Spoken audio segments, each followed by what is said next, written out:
क्या आपको लगता है कि आपका भविष्य अच्छा होगा?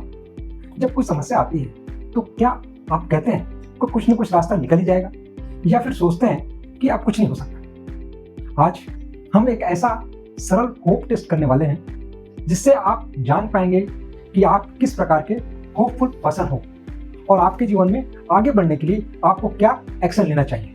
क्योंकि होप केवल एक भावना नहीं, यह एक स्किल है जिसे डेवलप किया जा सकता है। नमस्कार, मैं हूं सेवा। अगर एक पहल आपकी सोच बदल दे तो शायद वही पहल आपकी जिंदगी भी बदल सकती है। Welcome to change comes from within. What is hope? बहुत से लोग होप को केवल पॉजिटिव थिंकिंग समझते हैं, लेकिन साइकोलॉजी के अनुसार होप के दो इंपॉर्टेंट पार्ट हैं। पहला, एजेंसी, यानी मुझे विश्वास है कि मैं अपने लक्ष्य तक पहुंच सकता हूं। It indicates confidence, will power. दूसरा है पाथवेज, यानी मैं लक्ष्य तक पहुंचने के लिए अलग अलग रास्ते खोज सकता हूं। It indicates availability of plan A and to follow plan B if plan A fails, even when follow plan C if plan B fails.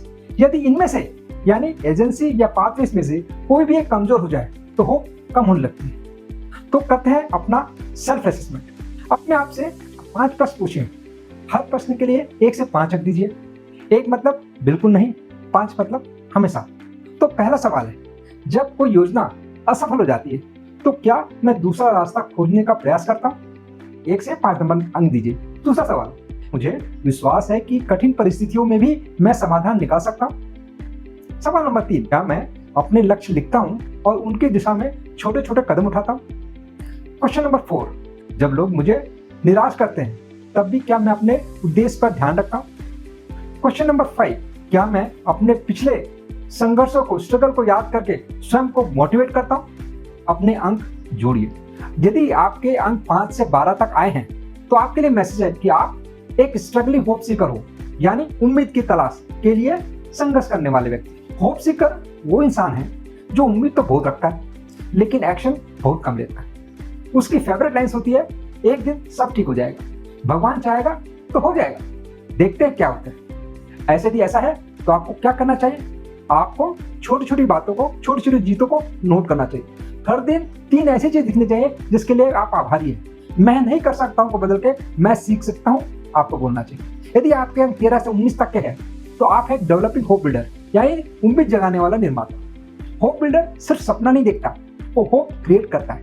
उसे पता होता है hope doesn't come from luck, hope comes from preparation. अगर उसे job चाहिए तो इसका सीखता है, अगर बिजनेस करना है तो मार्केट स्टडी करता है, हेल्दी बनना है तो रोज वॉक शुरू करता है। उसका एटीट्यूड होता है कि मैं रिजल्ट कंट्रोल नहीं कर सकता लेकिन अपनी प्रिपरेशन कंट्रोल कर सकता हूं। यही उसका माइंडसेट फ्यूचर बदलता है। आप क्या क्या करना चाहिए? आप बड़े लक्ष्यों को छोटे चरणों में बांट सकते हैं। सफल लोगों की आप कहानियां पढ़ें, अपने लिए अकाउंटेबिलिटी पार्टनर बनाएं। यदि आपके अंक 20 से 25 के बीच में हैं तो आप एक होपफुल अचीवर हैं। आप सिर्फ प्लान नहीं बनाते हैं, प्लान को फिनिश भी करते हैं। फेलियर आते हैं, लोग हंसते हैं, प्रॉब्लम आती है लेकिन वो रुकता नहीं है। वो हर फेलियर को फीडबैक मानता है। लेकिन सावधान, कभी कभी अत्यधिक आत्मविश्वास, ओवर कॉन्फिडेंस हमें तैयारियों से दूर कर सकता है। आपको क्या करना चाहिए? दूसरों को प्रेरित करना चाहिए, अपनी सीख को साझा करना चाहिए, होप को एक्शन में बदलना चाहिए। कल्पना कीजिए, 2 किसान हैं, दोनों ने बीज बोए। पहला किसान हर दिन शिकायत करता रहा कि बारिश नहीं होगी, दूसरा किसान रोज खेत तैयार करता रहा। जब बारिश हुई, पहले किसान के पास केवल शिकायतें थी, दूसरे किसान के पास तैयार खेत था।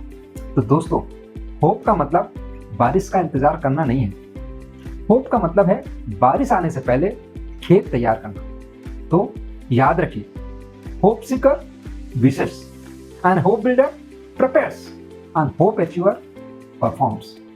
और बदलाव दुनिया में नहीं, सोच में शुरू होता है। सोच बदलती है भीतर से।